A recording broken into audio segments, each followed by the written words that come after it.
Great. Ladies and gentlemen, welcome to the Sustainability Dialogues. This is the 17th edition of the Dialogues that we have been putting together from SIBC at Sweden India Business Council side, together with the Chamber in Delhi and the Embassy of Sweden in India. The purpose of the dialogue was really to listen to experts and practitioners and unpack some of the challenges and opportunities that the new world of sustainability brings us. We've had a number of different discussions. We've looked at waste management and water, AI and digitalization, textiles and circular economy, all with a focus on what does it mean for industry as we move towards Agenda 2030 and our common goals in the future. We're really happy to have the speakers we have on board with us today. And to take us forward, of course, Karan from the Chamber will be our moderator. I am Arti Davis, the COO of Sweden India Business Council, and I'm very happy to be part of these discussions in terms of how we move forward through knowledge sharing and through informal conversations with the representatives that bring together these discussions. Karan, with that very short introduction, I'm going to hand over to you.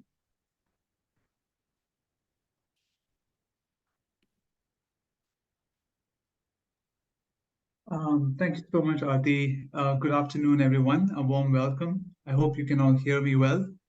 I'm Karan Dua, Program Manager at the Swedish Chamber of Commerce India. And we are looking at the Business Climate Survey and some of the sustainability insights that we have received in our survey this year. The work that we do in India is set in the context of Team Sweden in India, but also grateful for our collaborators and a sister organization, Sweden India Business Council, and the Embassy of India in Stockholm, together with which we conduct these dialogues. And as you can see from our logo, this is a year that we celebrate 15 years of Chamber's journey in India. I hope you can see the presentation as I move forward. Great.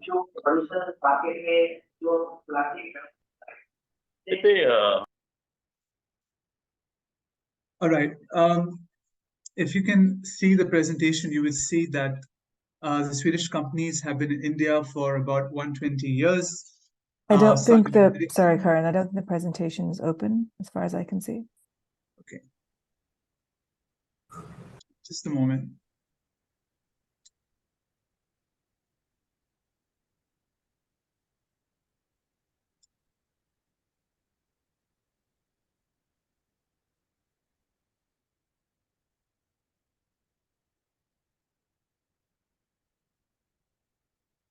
Okay, it should be up now. Yes, it is.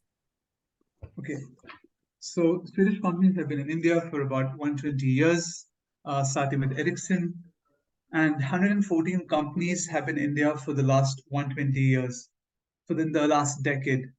And 38 companies have entered India in the last 5 years alone, and many of them in the industrial equipment, IT electronics, healthcare, medtech, and business services are some of the common sectors. These are some of the key states, key hubs for the Swedish companies in India. And we are seeing that new companies who are entering India are looking to set up business in some of these key states, such as Karnataka, Maharashtra, Delhi, NCR, and Tamil Nadu. Some of these new companies who have entered India in the last 38 years are in some of these sectors: industrial equipment, IT electronics, healthcare, and pharma are some of the main sectors in which they have entered India. And these are some of the states in which they have set shop. This particular slide gives an overview of our work in the Chamber and some of the key areas that we are driving. And our mission in the Chamber is to drive sustainable, meaningful, and successful business of Swedish companies. Out of these 4 areas, the one that we're going to be looking at more closely today is a green journey, under which we are conducting this program today. Zooming in a little bit in the green journey work that we do, these are some of the examples of our activities under this particular pillar. We do a lot of best practice sharing with our members through site visits, through dialogues. We do a lot of measure and a lot of mapping to understand the footprint and the impact that Swedish companies are making in India in the area of sustainability. And we use communication channels to amplify and spread the good work and the best practices and the creative solutions that we are driving in India. We are now coming to the presentation itself. This is the business climate survey that we have been conducting over the last 10 years in India to better understand the perception of the Swedish companies in India on doing business in India and common areas that are of key importance for the companies. This is a very useful tool for Team Sweden as well in engaging with key stakeholders in India and also in Sweden. And we're very grateful for their support in carrying this survey out year after year. This year's survey was sent out to close to 250 Swedish companies, and out of which 214 companies took part, responded to the survey. That's close to 87% of participation. We can see in the coming slides that India is becoming a market of growing importance for Swedish companies in India. And also to highlight that this is something which we conduct at the global level with Swedish Chambers International and Business Sweden Global as well. This particular slide gives you a sense of the satisfaction, or I should say the business climate in India as perceived by the Swedish companies. We would see that this year, that's 2023-24, 86% of the Swedish companies found the business climate in India as favorable. And this is the highest ever recorded in the past few years that we have been doing the survey, as you can see. On other key parameters, we see the profitability has also gone up to 70% as compared to 2021, where it was only 52%. 80% of the companies are foreseeing their turnover to increase in the next 1 year. And 60% are looking to increase their investments in the coming 12 months. But as we know that there's a global slowdown happening across, there's a question on export markets for Swedish companies and how that will play out in the coming months. This slide gives you a sense of where India stands in context to the global business climate. As you can see that India is a market where we have recorded highest business climate as compared to the other 20 plus markets where this was carried out. And this also gives you a comparison of how companies have answered in the last 3 years in their respective markets. And some of the reasons that we have understood why India is growing as an important market and destination is the business climate here, the cost efficiency, and also the geopolitical reasons for a very positive response. And out of the ones who rated India very highly, 74% of the manufacturing said that India is becoming a very important market for them. This slide gives you a sense of where we are at on the Make in India journey. At present, there are about 70 Swedish companies who are manufacturing here and over 100 units spread across different parts of India. And about 88% of the production that happens here is both for domestic and export market. And we're already seeing an increasing trend in this as compared to the last time we had measured. We also in the survey look at how companies rate India comparative to the global value chains on some key parameters. And we can see that human capital, that's the labor, the talent, the work pool that's here in India, the geographic location, the ports, and the supply chain cost effectiveness are some of the top areas why companies consider India very competitive.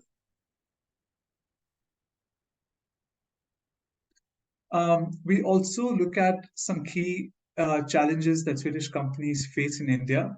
what are some of the trade barriers that are affecting their operations and the future business plans.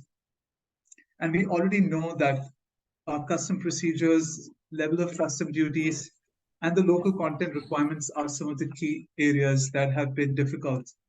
We see the clearance at ports, interpretation of rules, classification of material, local standards, and conflict resolution mechanism are some of the key difficulties that have been pointed out by companies. This is especially an area of importance for us to unlock, as a lot of the export is dependent on importing certain components and parts out of India, and some of the duties and tariffs play a role in how smooth or not smooth experience that is for the Swedish companies. This slide talks a little bit on the research and development work going on in India, and we are already seeing that there are increasing number of companies who are investing in the research and development sector. 45% have said that they are investing in the country in the R&D. 19% have their own research and development operations, and 71% are positive about the innovation ecosystem in the country.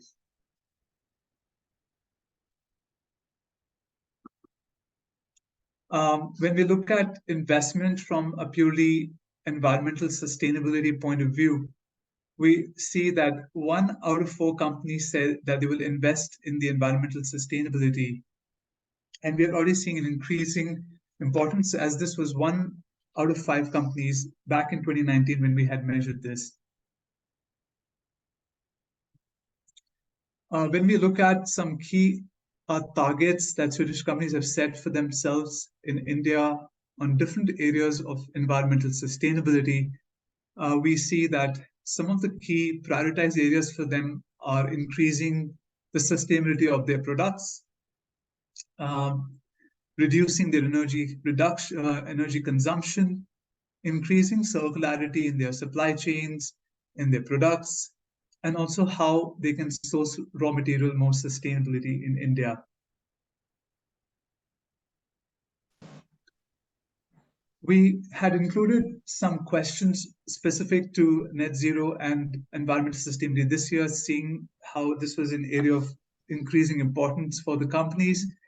Looking at net zero, we had about 34 companies who have set a net zero goal or another goal for reducing emissions, and 45% of the companies are working towards setting a target.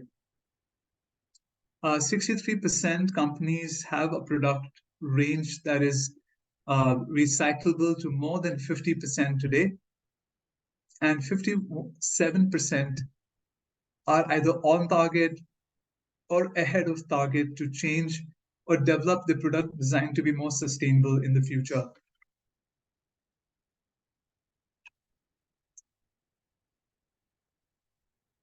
This is an area that is looking at from Sweden and India's relationship that dates back 75 years now. And some of you know that India and Sweden are celebrating their Jubilee year this year of the diplomatic relationship. And we can see that there is areas of key importance on which both countries are collaborating, have an MOU on key areas, and sustainability and innovation are some of those areas. With specific to green transition, we know there's a lot of work that's happening both in India and Sweden. And also we have captured some of the broad macroeconomic areas which companies have listed out as important for them to drive green transition and to drive growth in India in the coming years. And these are some of the areas that we continue to lift up in a conversation with the government stakeholders from time to time. And I think with that, we come to the end of the presentation, and I will just bring the slide down. Just bear with me as I do that. Wait. For our conversation today, we have 3 speakers from different companies. We have Sudhir Deshmukh, General Manager at Epiroc Mining India, based out of Hyderabad.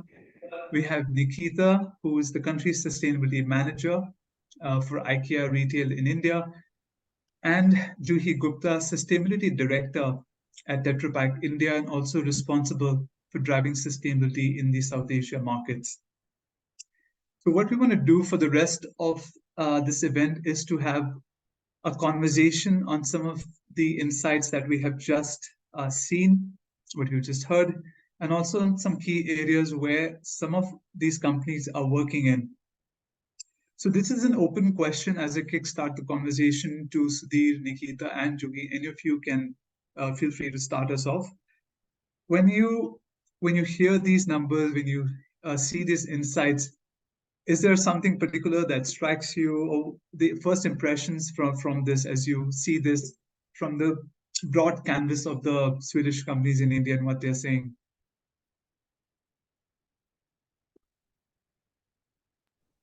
I can go here. I think it's very, very promising, Karan, very good presentation.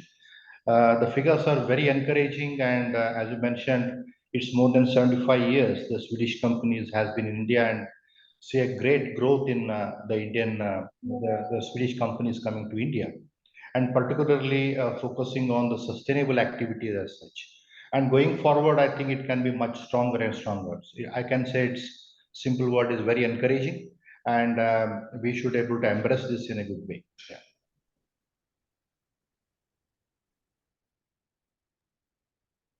Karan, I can go next. I think very encouraging figures. What stayed with me, when you made the presentation was 1 out of 4 companies are willing to invest on sustainability. I think we've come a long way. Sustainability today does not need a business case. Everybody realizes that it's center stage. It needs to be integrated with your business plans. So I think that came out very clearly, from a presentation. And then the other was that I'm happy that Tetra Pak is part of the 34% who have a clear net zero. So Tetra Pak has a very clear net zero strategy. We have committed to become net zero in our own operations by 2030 and have targets of reaching out to the entire value chain by 2050. So the goals are there, the plans are there, and very happy and encouraged to see the figures in the presentation. Very encouraging. I think I can build on Karan. Nikita here, everyone. It's really interesting to see the numbers, and especially the one where it says 80%, over 80% claim that India has a good business climate. I think that's really good, because where we started in 2014 and where we are today, 10 years down, that's really nice to see, because it also links to how the government has been opening up policies and opening up regulations for global companies to come into India and start business in India, and also give job opportunities to many Indians. So it's really nice to see that percentage, and I hope in the coming next 10 years we cross 100.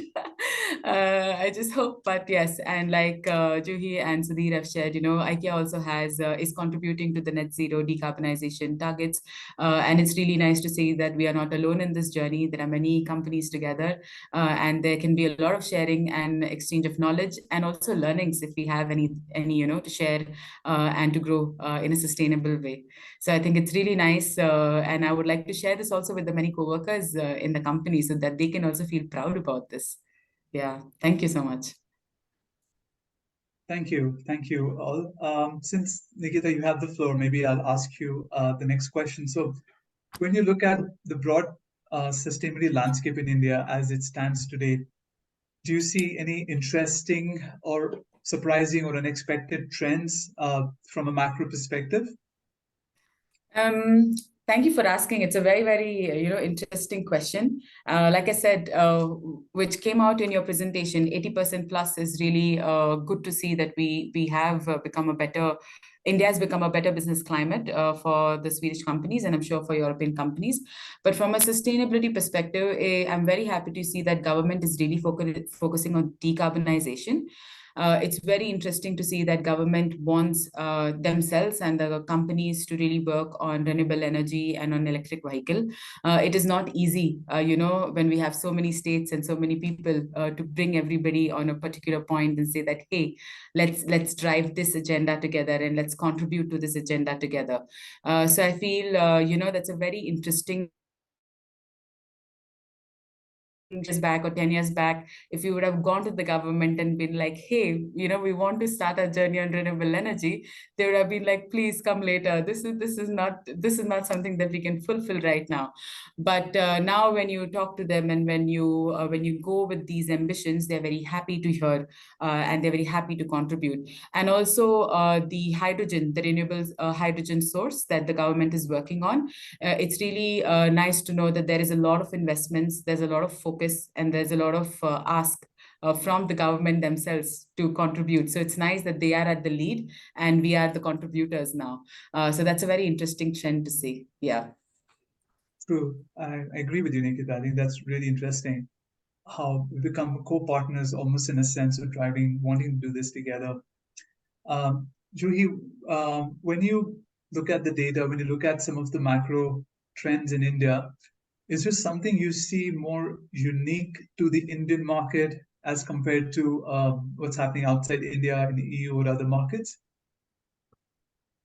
Yeah, Karan, if you look at the regulatory landscape of India, I would say that all these regulations, all the sustainability, green regulations that are coming, it is coming at a very, very fast pace. And I think that would be phenomenal. India is still in the developing stage, unlike a Europe or a Swedish country. Sweden is a country where these PPWR regulations, plastic and plastic waste regulations are only coming now. But India already has an EPR running on for, 6 years almost now. So it mandates, extended producer responsibility law mandates the producers and brand owners to collect back 100% of the plastic that they generate through the packaging. So I think the kind of regulations that are there, apart from that, there are ESG, disclosures that the companies need to do. There are green credits, carbon credits, green hydrogen. So a lot of conducive policies are coming, which are giving a impetus to the sustainable growth of the country, which I think is really phenomenal. We always say that necessity is a mother of all inventions. So, we may not be there yet, but because of these regulations, companies are also thinking out of the box. Everybody's got, treading the path of net zero. There are pathways that, companies are developing towards that. Everybody has a goal to, reach there. And again, we are talking about collaborations here. I think in silos, a lot of companies were doing, a lot of work, but now, forging right partnerships has really come to the fore, and everybody's looking at, having partnerships to really create scale impact and not limiting the impact to your own value chain alone. So I think that to me are, trends which are coming, and very positive, growth strategy. Prime Minister Modi's Mission Life, I think, is inculcating that, sustainable lifestyle for the citizens, for all the citizens, and, what you can do, how do you internalize sustainability. So I think I really see all of these updates or those developments as very encouraging. Seeing India reach its 2070 targets on net zero, where each of us are going to be contributing to that journey. True, and I think we all kind of experience this in our daily lives so much, and I think we're seeing that this is an area that's becoming so much integrated with every aspect of our lives. It's not just restricted to business or work, but personal lives, society-wise. I think we're seeing a growing integration of these different sustainability elements in every sphere of life as well. I think just carrying on from there, when you're talking about collaboration, and I'm going to just refer very quickly to some of the statistics that I had presented on the research and development, the innovation ecosystem in India. In addition to sustainability and the business climate, we also see that Swedish companies are increasingly more positive about the innovation ecosystem in India. So it stands at about 71% companies, and this is 10% more than when we had last measured. 43% rate the R&D and innovation ecosystem as competitive to global value chains. This has again gone up 15%. And 50% companies say they will invest in R&D in the coming years. So we are seeing a clear trend on how companies are looking upon this and the increasing role that innovation plays in driving growth and sustainability. But I think when you touched upon that, gone are the days that we could work in silos, but now we are at a point where we cannot not collaborate. I think we have heard leaders in our forums and meetings increasingly talk about how future is all about collaboration, and also that it's not competition, but collaborate is essential. So I think my question to Nikita would be, so how does this collaborative process look like internally in your company in IKEA? How are you working with your employees towards getting them to collaborate more on this journey towards sustainability and innovation? Again, a very interesting question. I think it's important to inspire our co-workers. And when I say co-workers, I think I'm also a co-worker. First and foremost, it is very important that IKEA as a brand really, establishes itself and leads the way. And when we lead by example, it is easier for the co-worker to see what we are doing and sort of have that trust, have that faith in the brand, and then start leading by example themselves. And the way we sort of, we are very transparent, like any other Swedish company. We have very strong sets of value and culture. And what we do is we really share with our co-worker, what does sustainability mean for us in IKEA? What does it mean for us in India? What is our strategy? How can functions come together? A very simple thing could be, if we are working towards EV100 goal, there are multiple stakeholders that have to come together. So how can the stakeholders come together, really build that knowledge and inspire each other to really commit to that goal and deliver on that goal? That's one part of looking at it. The other part of looking at is, inspiring each and every co-worker. And here we have a goal called as operational climate footprint. And that is nothing but contributing to energy waste and water. Every co-worker, or every unit, we set a goal for the unit, and every co-worker contributes to that goal. So the co-worker has a responsibility themselves by saving water in the way they can, segregating waste the way they can, saving energy the way they can, and really replicating that every day. And this way the co-worker can actually see a cost, how much they have saved, how are they becoming cost conscious, and then in a larger aspect, how are they saving the environment, or how are they contributing to the benefit of the environment. So we are really breaking it down, making it very easy for co-worker to understand, because it's not easy for an everyday person to know what is net zero. It's not part of their everyday. So for us to really demystify climate change, demystify sustainability, and take that deep dive, we really simplify so that the journey is taken together and it's not alone. So our collaboration is at various levels, be it topical or be it inspirational and be it knowledge. We have different strategies and approach internally to bring everybody together and deliver on sustainability goals. And I think one thing, Nikita, which you said is that also sort of showing that, displaying or visualizing what those small daily choices look like and what it contributes towards a bigger goal is really important to sort of make it part of who you are. Yeah. Julie, I'll come to you next. Like when you think about collaborating in Tetra Pak's context, and since you work a lot with suppliers, various groups and organizations on the ground, how does that look like in your context, and how do you see this growing, or the growing importance of this collaboration with your suppliers? Karan, thank you for that question. Again, supplier onboarding and engagement is really critical to our decarbonization strategy. But before I really go into the specific engagements that we do with our suppliers, let me also give a brief snapshot of how the GHG emission landscape looks like for Tetra Pak. So we have about 36% emissions coming from upstream, which includes your raw material supplier and also transportation, and only 1% emissions come from our own operations. Then if you look at downstream, 64% is actually in the downstream, where 57% is coming from the equipments, packaging and processing equipments, which are at the customer sites, which are used for their operations primarily. And 7% comes off end of life for cartons, which are not collected for recycling.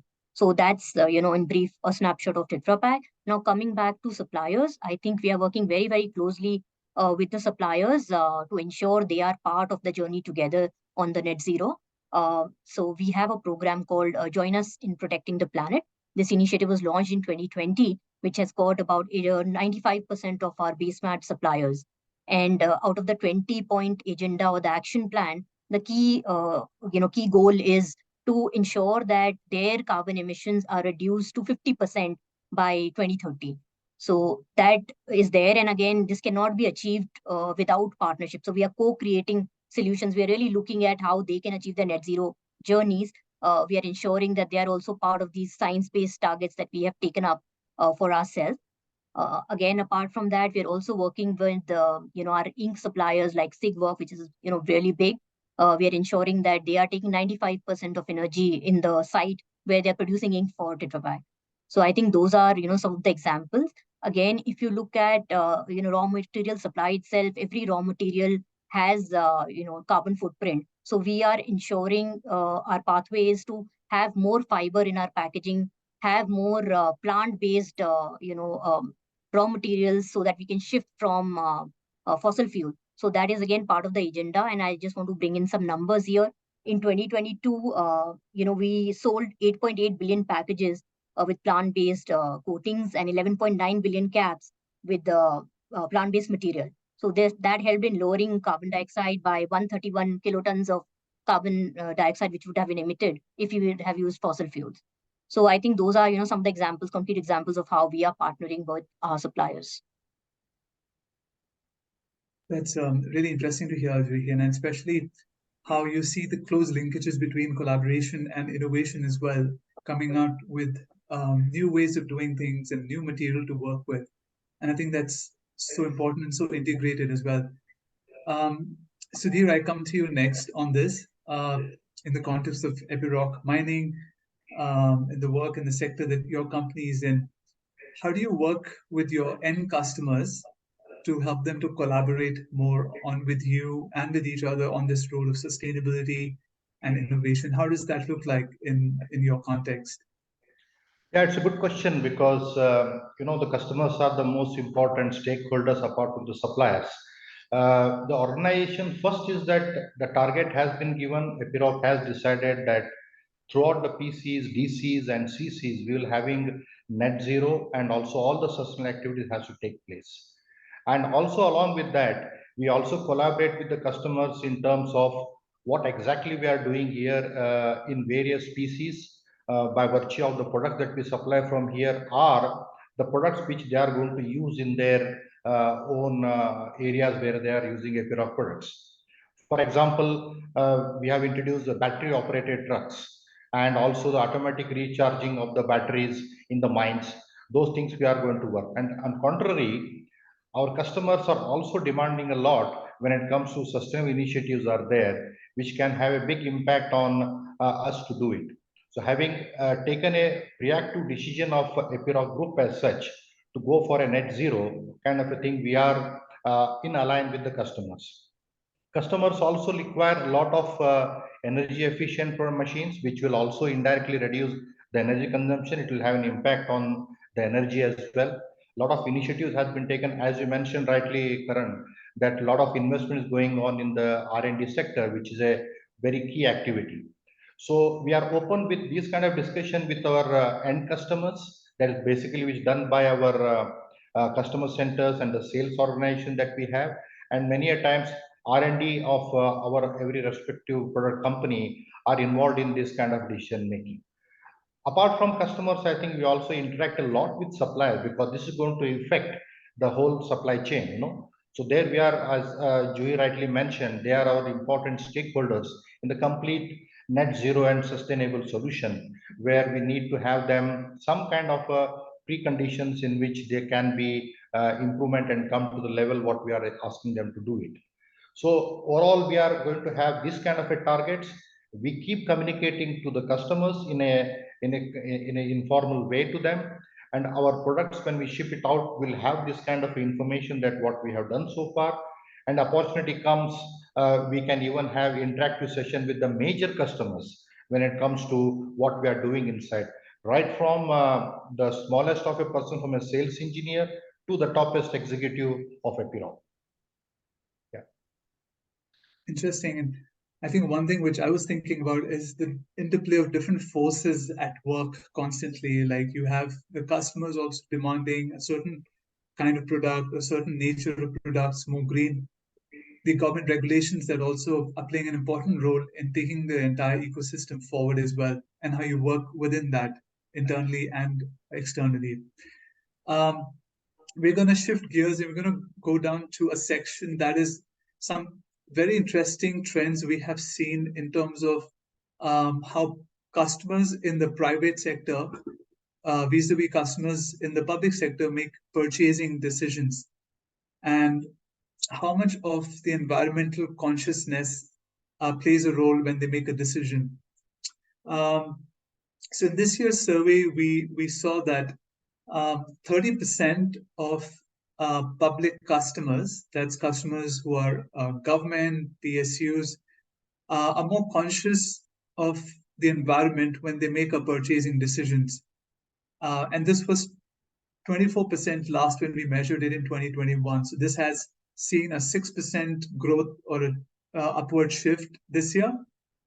But what's really interesting is the fact that in the private sector customers, that's individuals or private companies, industry at large, the trend has been, there's been no movement there. So it was 41% of the private customers were favoring environment when they make a decision. And that figure still stands this year as well. So that has not seen any change as compared to last year. So Sudhir, I come back to you with this next question, which is this, I think, especially quite an interesting trend for a company like Epiroc, because I think customers in the public sector are one of your main clients that you work with a lot. Is this a trend that you have seen while working with them in the last 2 or 3 years? What is your perception of how sustainable conscious they are in their purchasing? Yeah, it's a good question because I cannot stretch 3 years, but I think 1.5 year back has been quite active on these discussions. If you ask me a question about people are highly conscious, particularly even the public sector, private sector, two things are driving this. Number one is regulation coming up. The regulation they have a purchasing policy made, like we have a purchasing policy that we want to have sustainable solutions from my supplier. So I, being a supplier to them, is also becoming the part of their purchasing policy domestically. So whether it is done through a dealer or to an external customer, the policies are dictating, and also there are some quality conscious people around who are making this decision happen, which is very good, which we are thinking. And as I mentioned earlier, the decision in Epiroc has been taken much longer to have these kind of targets without really looking into who is going to ask, who's not. We are doing all the things. When it comes to the overseas customers, definitely yes, even though the regulation is there or not, definitely they are asking us to come with more and more actions on the sustainability initiatives. So for that reason, one of the reasons we give them the solution, we have the complete solar top on this thing. So 40% is coming by the solar energy, the remaining with some higher tariff, we are buying the green energy from the Telangana government. That we are doing. The more we are going to do inside is the compressors which are coming up with some other sustainable solutions, either used by ethanol, something else. Generators also can be used with some other thing. Then the transportation that we are going to make them, which going from Hyderabad to across the globe kind of a thing. So it's very interesting change around from last 1 to 1.5 year, where these discussions are coming up, we being their suppliers, and this will keep on continuing current, and which I think it's a very good initiative, and we should have to encourage this and do what best we can do to reach to almost to net zero. True. Thanks, Sudhir. Nikita, I come to you next. Your business is a lot with retail, on the retail side, B2C. You work a lot on that side. What have you seen in terms of how conscious are customers, individuals, families, in making purchasing decisions? Like how much of the environmental consciousness comes into play? What is your take, or what have you seen in the last couple of years? I think I agree with the survey that you have and the numbers that you have found. Yes, there is a lot of demand from the customers, that companies and government need to become more sustainable. need to have products that are more environment friendly, need to have raw material coming from secondary material or renewable sources. So there is a lot of demand from the consumers, who actively look out for brands that are environmentally conscious. And for us also in IKEA, the recent, conversations that we've had with customer one-to-one, or the survey that we've done, we've have similar findings that there is a demand from the consumer for us to become even more sustainable whenever we are developing a product or whatever products we have right now. So what we are doing, to really educate the customer when they walk into IKEA is really understand that we have actually started the journey many years ago. It's not that, we are sitting with a material that is not, or products that are not environment friendly. Out of the nearly 1/3 within India, the range is sustainable range, and globally more than 50% of our range is sustainable range. So it is, we are already on that journey. It is for us to have all our products, that is environment friendly. And also what we do is we have very strong communication across the store. If you walk into any of our store, we call it the green thread internally. So there is communication either on how the product is environment friendly, or what material we are using that is, benefiting the environment, or what is it that we are doing in fair and inclusive when it comes to community and community development. So we have such messages, and also some messages around how they can save, how a consumer can save water if they buy a tap, which is a water saving tap, or how they can be energy efficient. So there's a lot of inspirational message, knowledge based messages that we have across the store. And what we are actively doing now in India is also reaching out to our IKEA family members, where we invite them for 30 minutes, 1 hour workshop, where we talk about what is the range that we have in offering, and how can that help them have a healthy and sustainable lifestyle at home, and what impact does it have in the long run. So we sort of are now very actively calling it out, actively talking about it, and actively raising that awareness, so that the consumer understands that, hey, there is something in the offering, and there is something, there is more to come. So it is not easy because the customer is demanding, and as a customer, I am also quite demanding from the brands that I purchase from.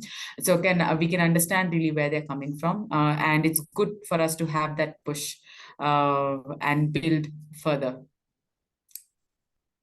True, and I think what you've also said is right, that there's a constant need for messaging, raising or building up even more awareness, how each product or the way we make these choices every day are important, to inculcate sustainability in our thinking, in our everyday decision making and purchasing as well. So that messaging is really important, that we continue to drive and work with our customers. Julie, if I come to you next, and your work is a lot on the B2B side as well. You work with other groups, other suppliers, and other businesses, and especially in the food and beverage sector. What are some of the trends you are seeing amongst them, in the way they make purchases, in the way they make the decisions? How much of the consciousness is there in the area of sustainability? And is there something that you think needs to also change? Sure. So Karan, again, I think sustainability is at the center stage for all discussions, even with the customers, because of the regulations and also their own targets on sustainability. I think customers today are demanding, sustainable offerings, whether it is packaging or processing equipments. I think everywhere there is a demand for sustainability, because ultimately the consumer choices are defined by sustainable choices.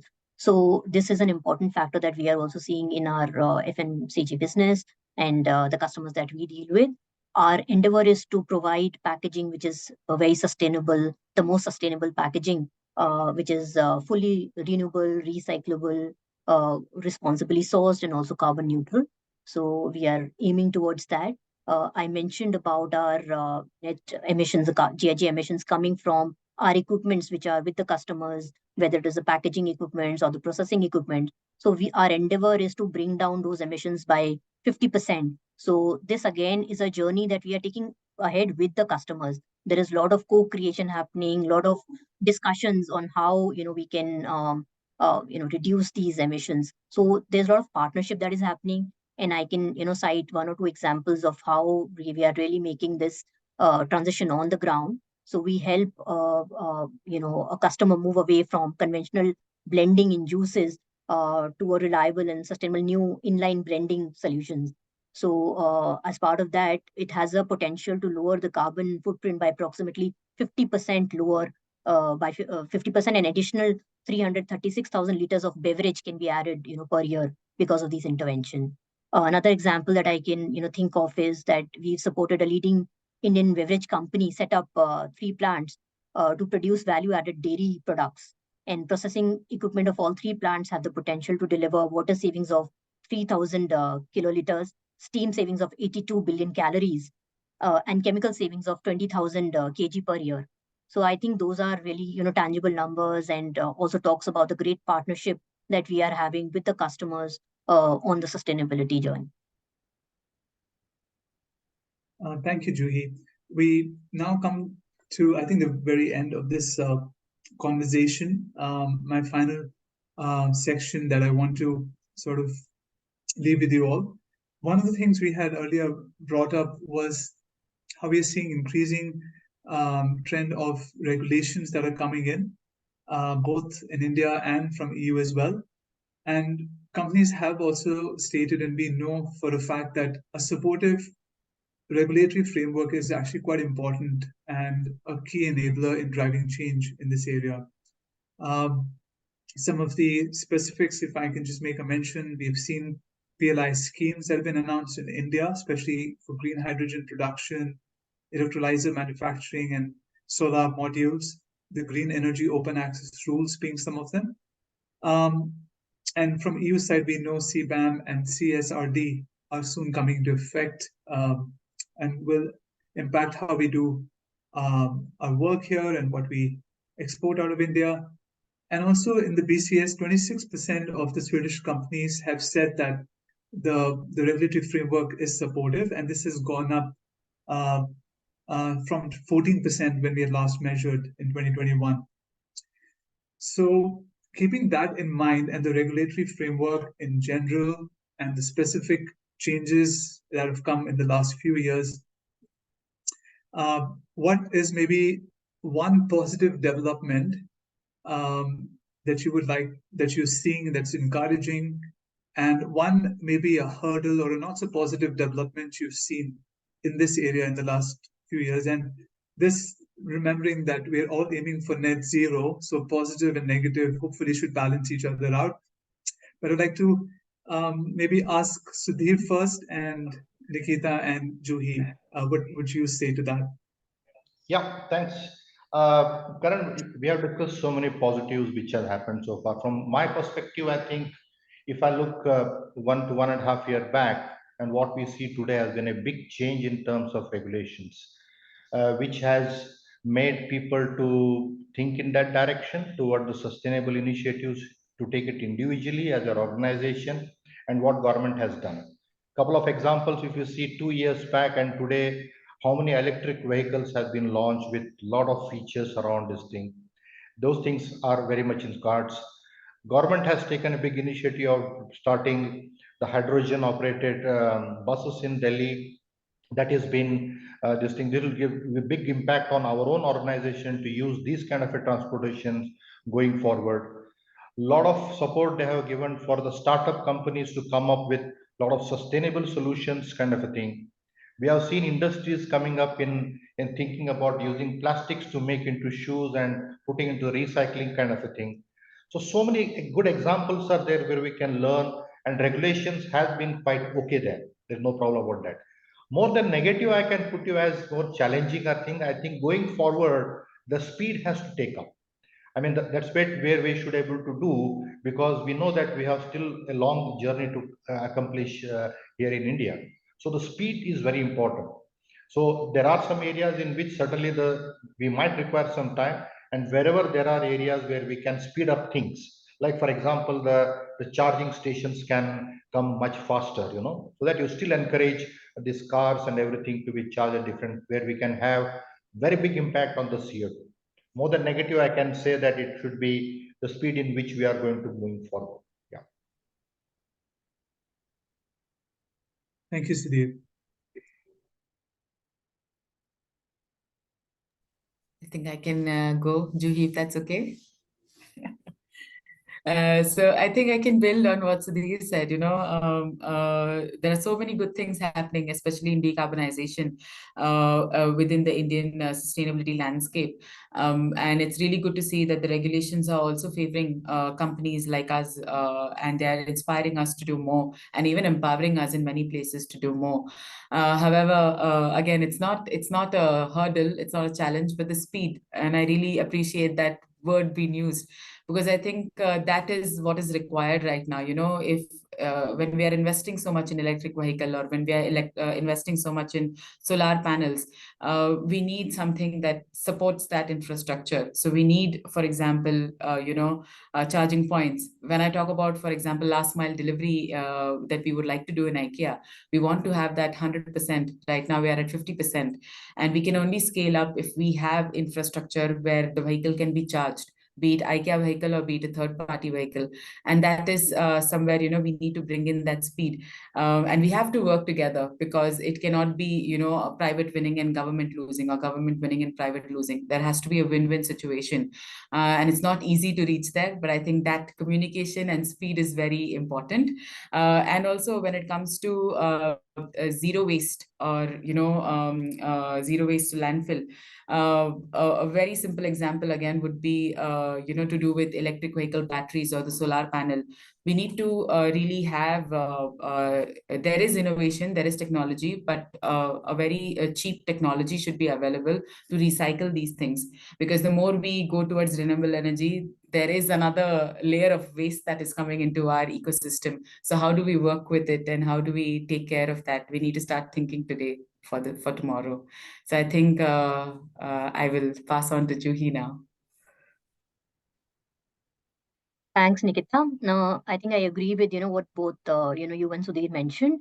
I would say in the positives that there are a lot of positives. Today all the stakeholders are aligned. There are right set of regulations which are giving an impetus to sustainable development. So all the stakeholders are aligned. There is a purpose behind what everyone is doing. So there are a lot of positives. Like I mentioned, there is no need for a business case for sustainability. Everybody knows that it is linked to your business. Sustainability today is linked to your business.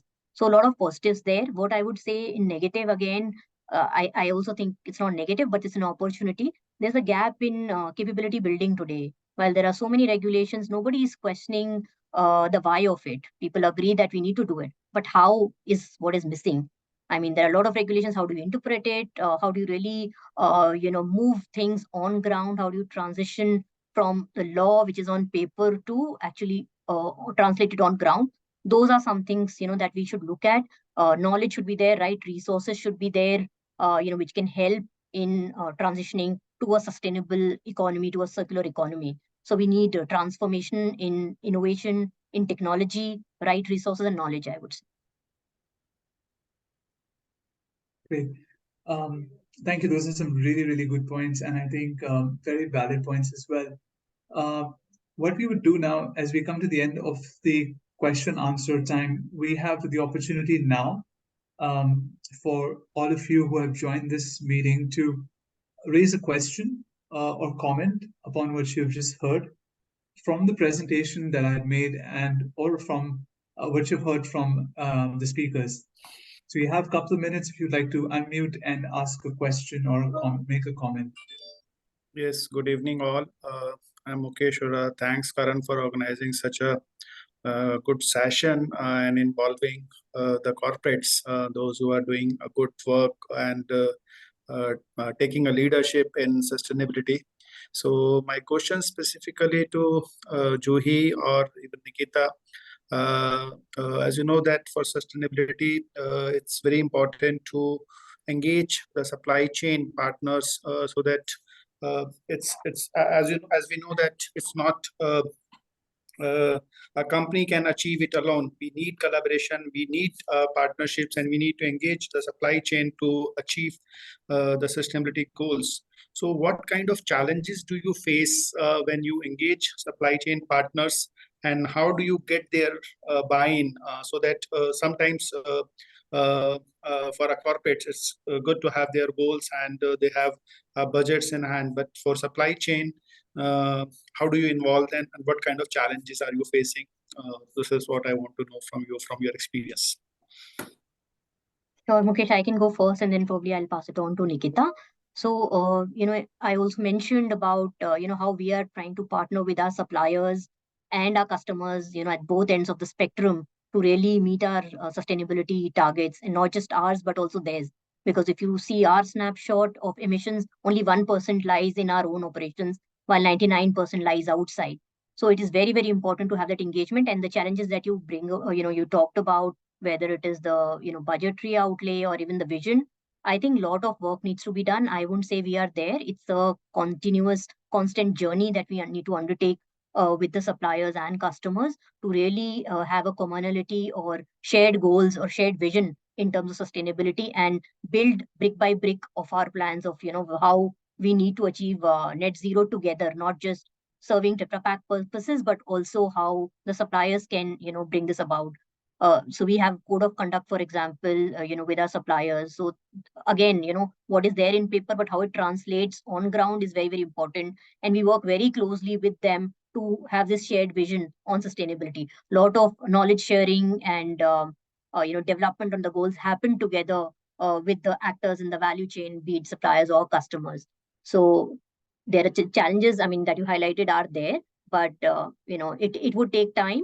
But we are there. I mean, the partnership is there. We are there for them. We are working together to address some of these challenges. Passing it on to Nikita now. Thank you, Joey. Even I would like to know more about how Sure. do your capacity building for the supply chain? Do you have any special Sure. initiatives around this? Sure. So Mukesh, before Nikita, before I passed on to Nikita, Mukesh, just I mentioned that 95% of our suppliers are part of these join us in protecting the planet. So again, a lot of capacity building happens with them to ensure that they are also following a science-based framework that we are following. So a lot of these sort of capacity building discussions happen with them, and probably I can connect offline with you as well to talk about some of the other initiatives that we have. Thank you. Karan, if we have time, then I speak. Otherwise, I can connect with Mukesh after the call. That's also fine. Maybe what I can do is I can ask if anyone else has any comment or question. If not, I can ask you to make a brief response, and then I can connect Mukesh with both of you on email after this to discuss this further. Karan, there is a question that came up in the chat from Jaideep. I'm not sure if Jaideep wants to ask it himself. I'm here. Hi, everyone. Hi, Karan. First of all, congrats again. Great business climate survey results. Very happy to see them. And also all three of you panelists, very well spoken. So my question is, any of you can answer it. In your experience, is sustainability going to end up being profitable? Is it profitable already? Do your B2B and B2C customers pay more?